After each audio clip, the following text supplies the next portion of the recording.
What's up YouTube, Dale here from Zephyr Wargames, and today I am bringing you an update to my Dark World profile. Now this is still kind of in an experimental phase. There's just kind of this bridge at locals at the moment where Droll, Shifter are running around, and I've kind of gone with a build that can help you negate or deal with Droll before you run into it, and can also help you OTK very quickly. So with all of that out of the way, please smash that like button, hit that notification bell and subscribe so you don't miss out on any more upcoming content. If you get this video above 50 likes in the first 24 hours, I will bring you the updated version of this that I've been messing around with involving Duality and Shadow of Light, the brand new cards in Battles of Legend. So with all of that out of the way, let's dive headfirst into the profile. So pretty standard on the lineup, triple Rainbow, triple Genta, triple Snow, and double Grepher. This is kind of like the go-to, in my opinion, on pretty much all Dark World decks. If you are new to Dark Worlds, for those of you that don't know, these are basically, as I've said, every single profile I do Dark World, they are the cogs that keep the whole deck turning. Rainbow gives you the ability, if it is discarded via your own card effect, to search you out a level 5 or higher Dark World. Genta gives you the ability to discard itself in order to search out gates of the Dark World, and that's going to allow you to end up triggering the effect of when Genta is banished, it can summon itself back to the board, and you can use its hand effect, which is discard itself to get you to gates, as many times as you have gates in the deck.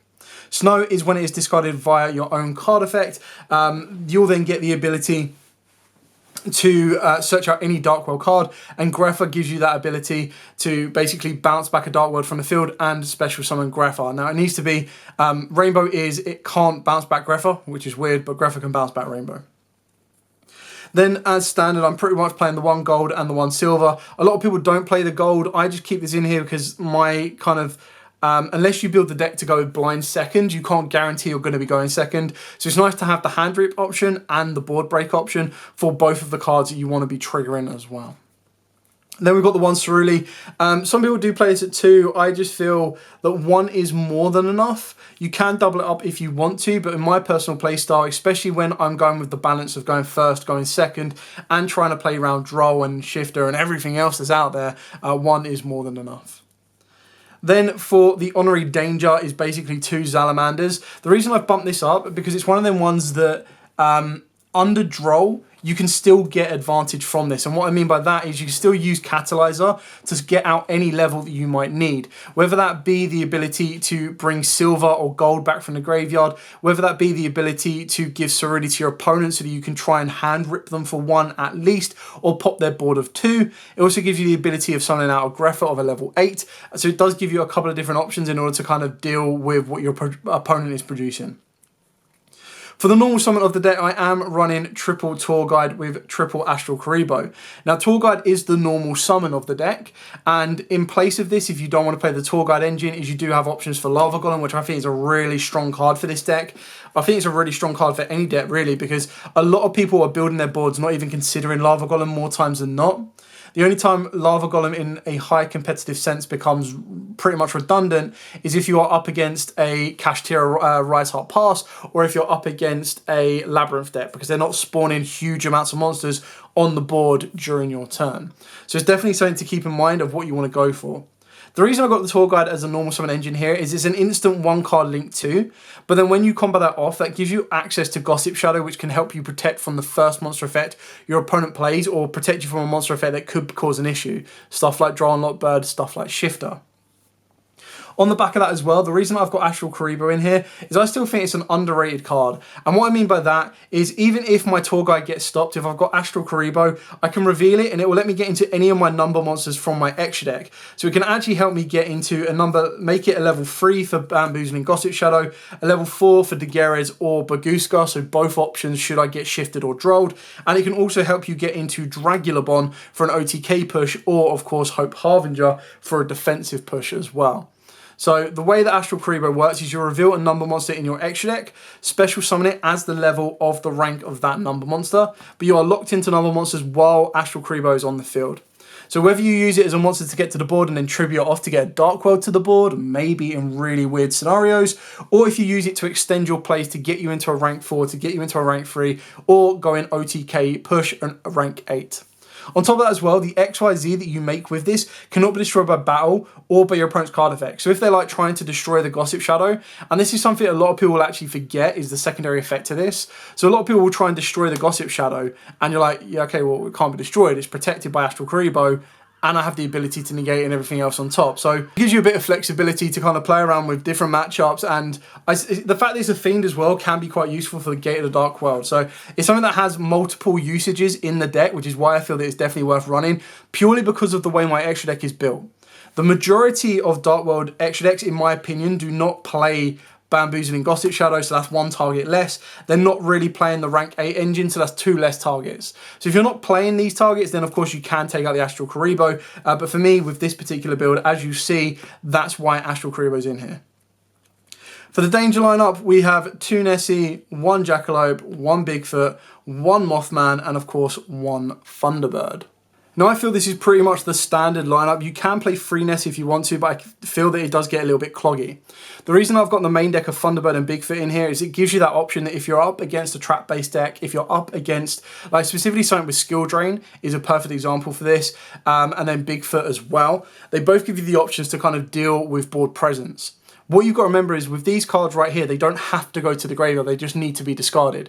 So technically, if you are under a Rhyhart, you can keep revealing until you hit the Bigfoot.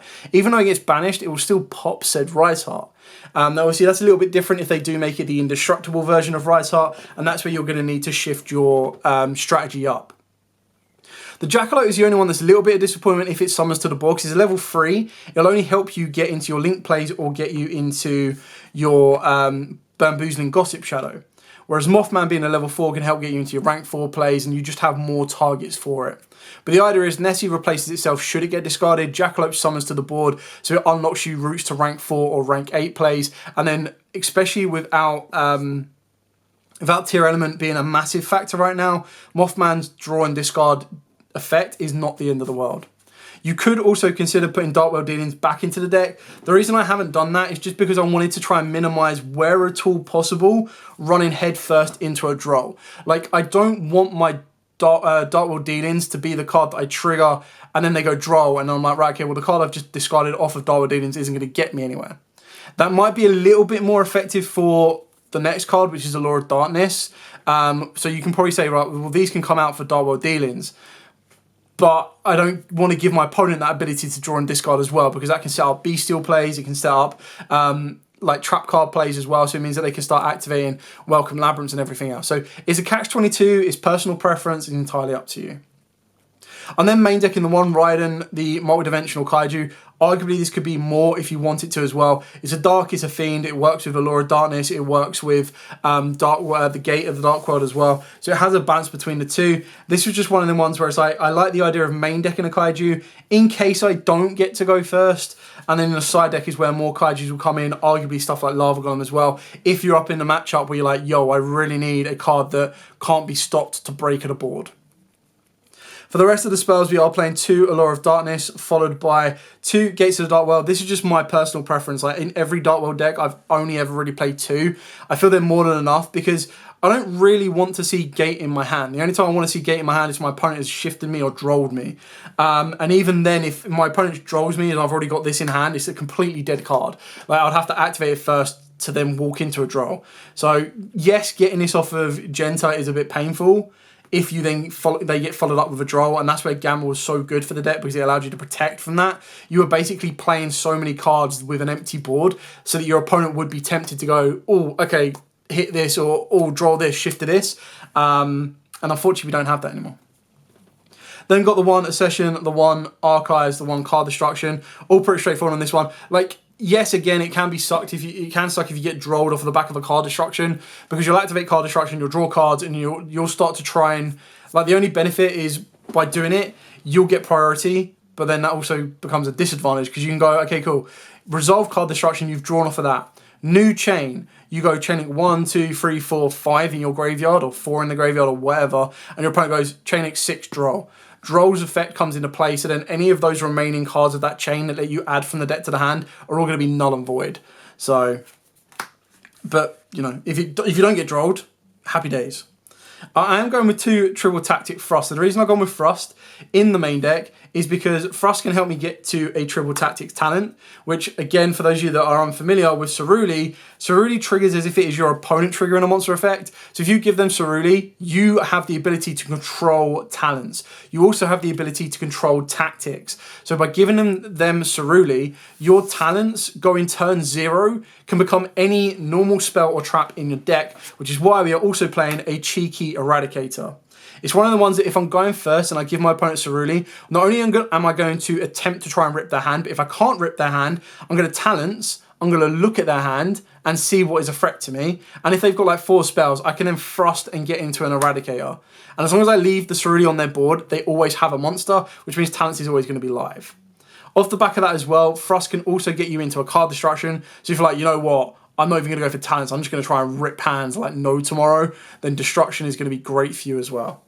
It's not a bona fide, certified, direct route of this, which is why I'm testing it out in the main. And a card that I would like to consider instead of a lore would be something like Small World.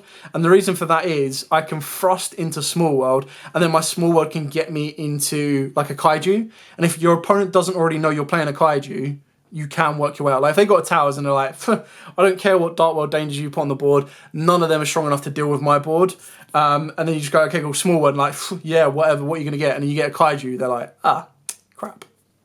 So the Eradicator in the main is just one of them ones where if I can't give my opponent Ceruli and they do droll me, I can Frost and get an Eradicator. And as long as I've got a Greffer in the graveyard or I'm able to get into a strong monster, I can just set the Eradicator. And I'm like, okay, well, even if you drolled me, you've technically made me skip my turn.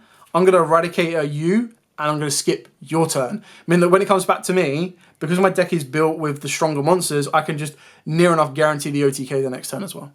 Again, it's experimental. It's not something that is set in stone. It's definitely something that I've been testing out more with the Duality card. And that's what I like about the Duality card, because its quick effect to tag out is really effective. It's just finding that level 8, the level 3, the level 4, the level 5, the level 6. Fiend monster in the extra deck, there's a light. That's the kicker, is like Fiend light is near impossible. Moving on to the extra deck, of course, we do have double Greffer Dragon Overlord, standing on that one. Cross Sheep, Muttrucker, Kashyyyk, Skulldread, Appaloosa, Zelantis. I still like this combo. A lot of people don't, but I really, really like this. So for those of you that are unfamiliar with this, you make Zelantis and then you make Muttcracker to below it, beside it, wherever you've put it. And then you activate Muttcracker's effect to revive a Fiend from the graveyard, locking you into Fiends. You then activate the Zelantis. The Zelantis will completely board wipe your opponent. And then off of the back of that, you're able to go, okay, cool, I've board wiped my opponent and I bring back all my Fiends. And if you've done it correctly, the Fiends you've brought back are pretty much going to line you up for an OTK push as well. So it's a very cool way of banishing an entire board rather than destroying an entire board and then pushing in for the OTK finish. For the XYZs, we've got Daguerreo's for the draws, we've got Baguska for the stun. Hope Harbinger is the defensive option that comes off the back of the Dragulabon, and your aggressive option is the Numeron Dragon. So the idea is 2 level 8s, make sure your Dragulabon, so Bigfoot, Jackalope, or Thunderbird. So you get Thunderbird or Bigfoot to the board, or you discard Jackalope. And then off the back of that as well, you do also have direct routes by getting a Rainbow or a Greffer to the board as well. So ideally, more times than not, you're only using a Hope Harbinger as the material for your Numeron Dragon than any other way around. Bamboozling Gossip Shadow, already explained this, coming off of Tour Guide into Tour Guide, or Tour Guide gets stopped, goes into Astral Karibo, everything like that. It's a 1-card route that helps you protect your stuff. And then finally Zeus, because it's so easy to get into Bamboozling Gossip Shadow, not that you want to be attacking with 1,000 because you're all guaranteed to take damage, but you also have the ability of, if you do hard make a Hope Harbinger, you keep stealing your opponent's stuff. If your opponent's got a board you want to break, you just go, okay, attack with this, make Zeus, clear and go. And then of course you've got that off the back of the Baguska. I know you want to stun your opponent down, but if you stun your opponent down, switches to attack, and then just go Zeus, clear a board off. It's just one of them situational ones. And then of course you've got Daguerreo's. It's like if they've drolled you and you've got Daguerreo's, I don't know why you'd make Daguerreo's over than that, but then obviously Daguerreo's can bring back from the graveyard.